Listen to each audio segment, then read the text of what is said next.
Not many have been able to get my name straight and right. It's pronounced so well. Can you hear me all right? I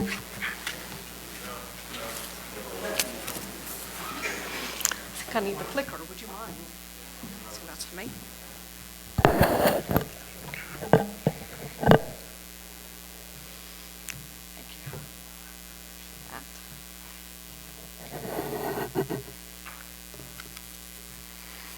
I'll tell you this much, just looking around the room, looking at the crowd and the credentials that you all come with, this looks like a very promising 2 days. We'll start off with that as a predictive analytic. Each one of us in this room represents the possibilities of technology advancement, especially as it relates to bringing intelligence to our market.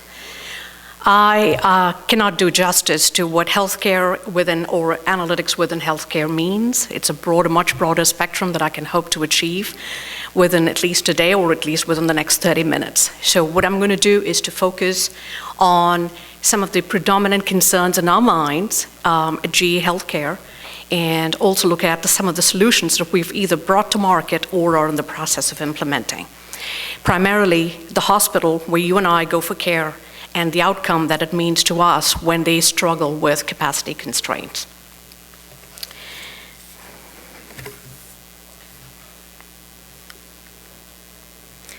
Good morning. My name is Sreelatha, Surendranathan, and I represent GE Healthcare. Most of you who know us either as the equipment provider in the healthcare space, ultrasound machines, cath labs. We do CT scanners, do a lot of innovative work when it comes to genomics and DNA modeling, a lot of biopharma type work as well. But in the midst of all this, there is also the attempt to look at 3 very key and very concrete value propositions to the market. It's been tough. The last 3 years that we focused on analytics within the healthcare space, the biggest pushback that I get, even from within some of our own organizations and P&Ls, is how do you attempt, or what is your approach to monetize this? Intelligence is great. They're looking to buy a CT scanner. What analytic are you willing to sell that we can actually get an ROI on? And it is from this perspective that we've built the analytic group within our divisions, within our organization, to look at it from 3 main tenets, and that is operating capacities within hospitals. What does that mean to patient safety when you and I go in there for care? And what does that mean to overall cost control within the hospitals itself?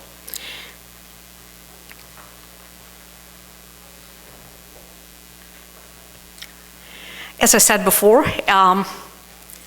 every presentation has to have a little bit of the cartoon in it. I was told it's incomplete without it. So this is what my 13-year-old put together for me. Obviously not her own. I wouldn't claim that at all. But this is the typical conundrum that most organizations go through. Either you look at analytics as just another version of your reporting services, where you do a fair bit of number crunching and you're able to tell a story based on what the data has already shown you. Nothing new really to report. Or you get into the statement of work and the business case that has to justify all of the buzzwords that are available in the market.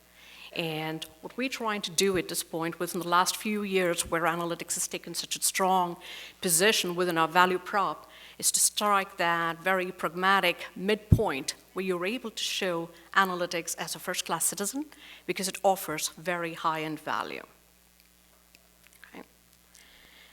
Before we start looking at solutions within this particular space, there are a few headlines that you may all have seen that I want to bring your attention to. This, to me, very personally, becomes a reason for why we are here, why we need to talk about this, or why this needs to be explored much further.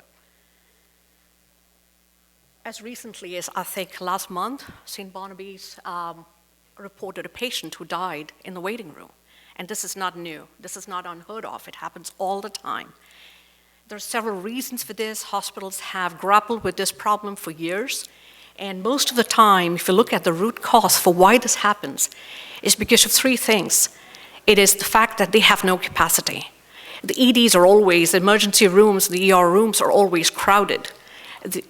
Come winter, you see the homeless people take shelter within the ED rooms. We were there through nights watching the type of census and flow within a hospital. People walk in and out, some of them with no good reason other than that there's free coffee and there's warmth and a roof above their head. you cannot turn them out. EDs cannot turn people away. There are diversions that are done now based on capacity, but nurses are short. There's a shortage in terms of providers, direct care providers like attending physicians, nursing staff, beds, and these are the primary areas where we felt analytics would come in really strong as a song suite for GE's proposition. I just flew in from Chicago, and this means a lot to me. With the weather patterns that we've had, one of the key things that hospital administration do is to try and beef up the staff that they have available. And often it falls into two plans. One, they're understaffed still. They don't know when the next nurse is going to be available, or they are on the side of excess. They have more staff than they need, and ultimately it hits the bottom line when it comes to budget. And one of the things we will look at is the predominant area of cost or portion of every hospital's P&L is staffing. About 70.1% of their spend is allocated to staffing. And most of the time, there is excess. There are nurses that may not be utilized fully. There may be rooms that are not utilized well. They've had to bring down or shut down wings and facilities within a hospital. Where do you strike that balance between knowing this is your current capacity and what exactly you should expect within the next 24 to 48-hour period during climates such as these, or from a longer-term strategy, say within the next couple of years or so? Readmission rates, this is an interesting one. It's interesting because there are actually laws and mandates at this point. It's more than the shock that you and I feel when we see a newspaper about yet another patient that's died in the waiting room, that just keeled over and fell because they didn't get the sustenance or they didn't get the care that they needed. CMS, Medicare and Medicaid, has come up with a mandate of 1% to 2% and growing on to 3% and then more of penalties that will be levied on hospitals if they're not able to control and contain the readmission rates.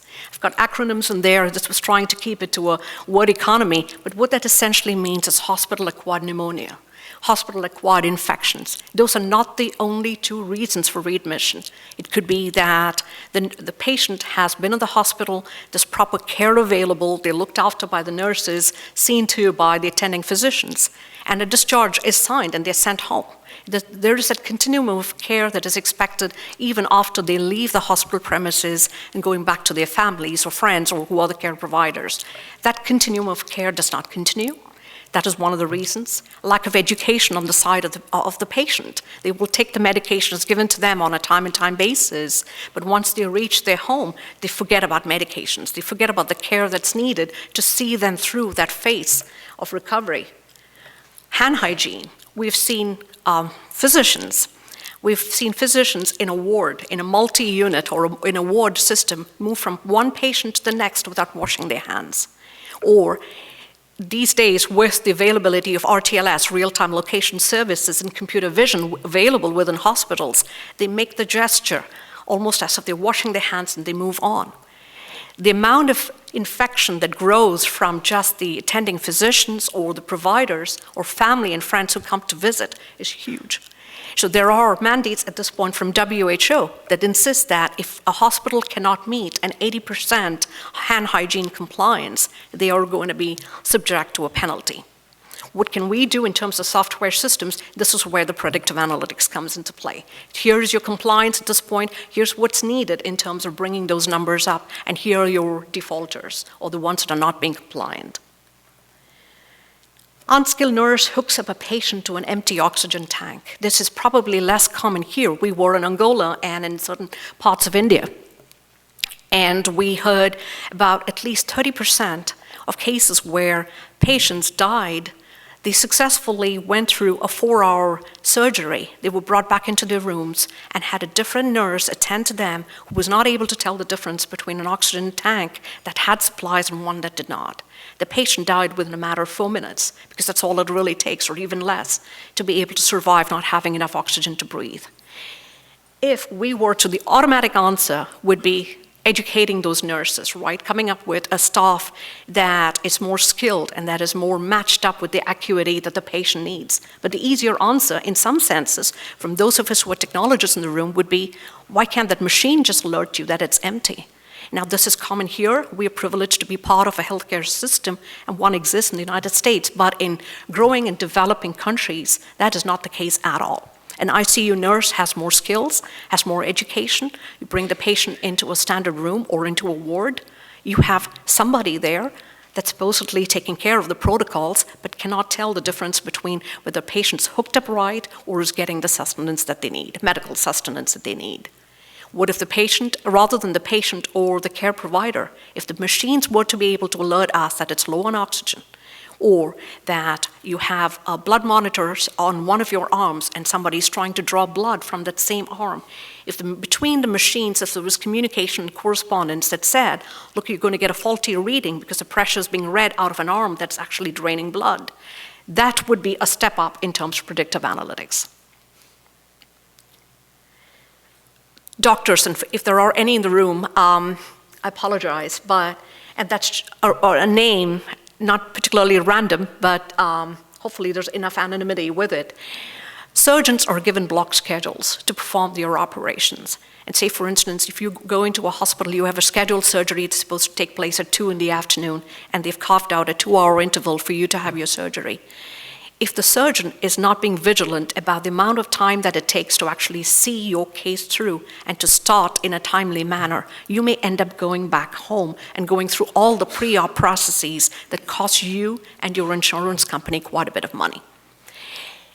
If we had systems in place that could actually schedule it based on the performance by surgeons, their past performance, how well they've done their first cases, how many delayed cases they've had, how many times have they blocked out 4 hours and actually used only 2 out of it and not released the other 2. If we had systems that could measure the performance based on the data that's automatically available today and then decide who gets which slots when, that would help us get the quality of service that you and I look for as patients. I'm going to step into clinical because I'm cognizant of the time. Most of the women, parents who are in the room, I'm not sure how many of you have had very difficult conversations sitting in front of a doctor and asking them, my first 2 children have Downs. What is the possibility of my 3rd child having Down syndrome as well? There are algorithms that are available today that can actually look at very few parameters, such as the gestational age of the fetus. It can measure the crown to rump length and look at the nucleus, the fluid, the transparent fluid behind the neck of the fetus, and actually predict the possibility of whether this fetus will grow up or will be born with Down syndrome. It's called trisomy 21. Why aren't those algorithms available to the practitioners, to the physicians, to the OBGYNs at the point at which they're providing care, so that they are able to give those parents sufficient warning, sufficient knowledge that this is what's in stake for them in the future, and this is what they have to be prepared for. Most parents make the call that the mother is about 32 years, the father is 40 plus, the child may have Down syndrome. Not necessarily the case. Reading ECG signals. I was on a flight yesterday where a patient had distress or showed signs of distress, and they hooked them up. They are not able to tell from the ECG signals whether it's a sign of an AFib or a ventricular fib. One would mean something that is probably not normal, but it's not going to cost him his life, and the other requires immediate care. What if we were able to read those ECG signals, store them as unstructured data, and be able to mine based on previous incidents as to which one shows signs of an imminent stroke?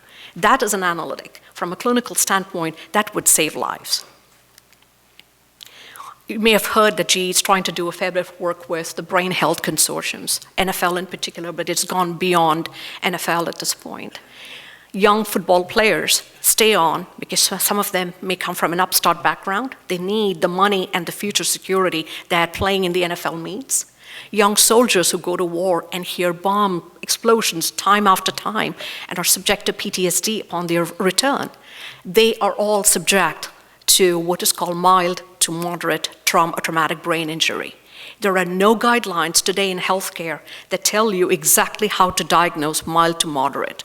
By the time you are a confirmed traumatic brain injury patient, your outcome is pretty much known. Is there a way by which we can actually read the brain pressure sensor or read from the brain pressure sensors to tell whether or not a patient stands a chance of TBI in the future? Could we have looked ahead to what Brett Favre claimed, with the 21-odd NFL players whose bodies were exhumed? And would we be able to tell whether they showed suicidal tendencies earlier? And would that help in treatment and in care and the type of helmets and protective devices that are worn by our players? This is something that strikes home for many of us who have either gone through this or who have near and dear ones. Breast cancer. After a patient is diagnosed with breast cancer, either through self-exam or through mammography, they go in for treatment, and the average number of days that it takes for them to get treatment, for the treatment to begin, is anywhere from between 23 to 37 days. Half of the delay is on account of the fact that the tests are repeated. Insurance companies hold you to it. You have to repeat the test to ensure that the pathways and the preventive care or the treatment plans are accurate for this particular diagnosed need. But at most of the time, the 23 to 37 days cost lives. Are the ways by which the Gale syndrome, the Gale scores that are available within the breast cancer pathways, are the ways to tell that this is the workflow, these are the specific sets of treatment that should be given to a particular patient presenting XYZ syndromes or tumor cell structures, so that treatment can begin earlier.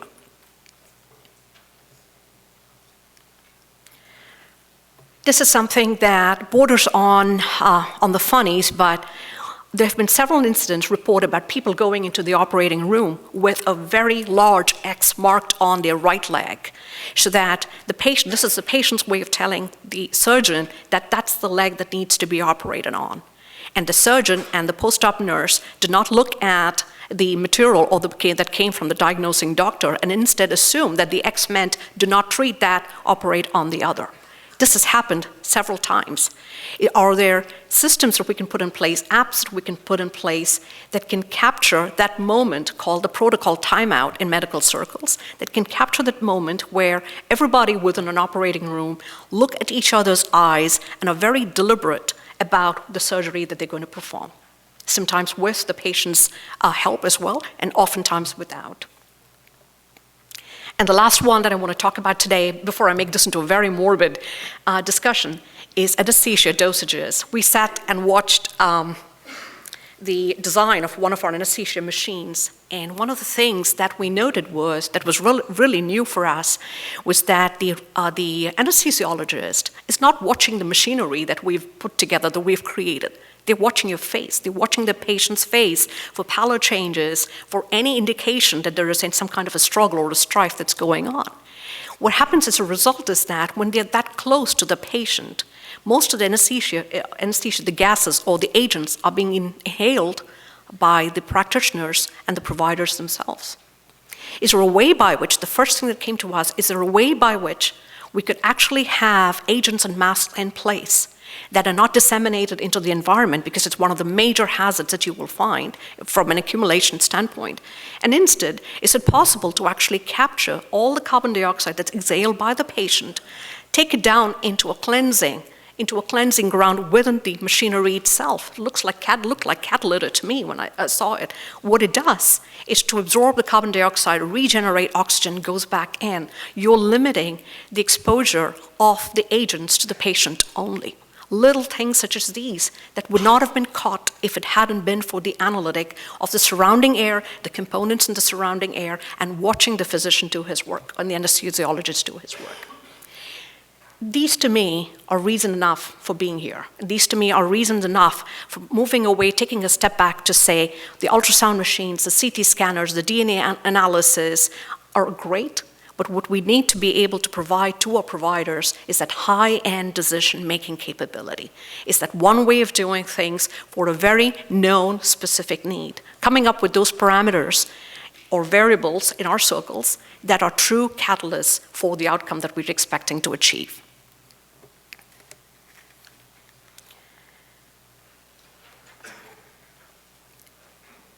Our approach, and again, taking a slightly different stance from here is a problem statement, the approach has been to look at all of the historical data until now or until very recently. This is a very recent phenomenon, It has been looked at as waste. Data is like waste. You have to picture an image of billowing smoke coming out of a factory.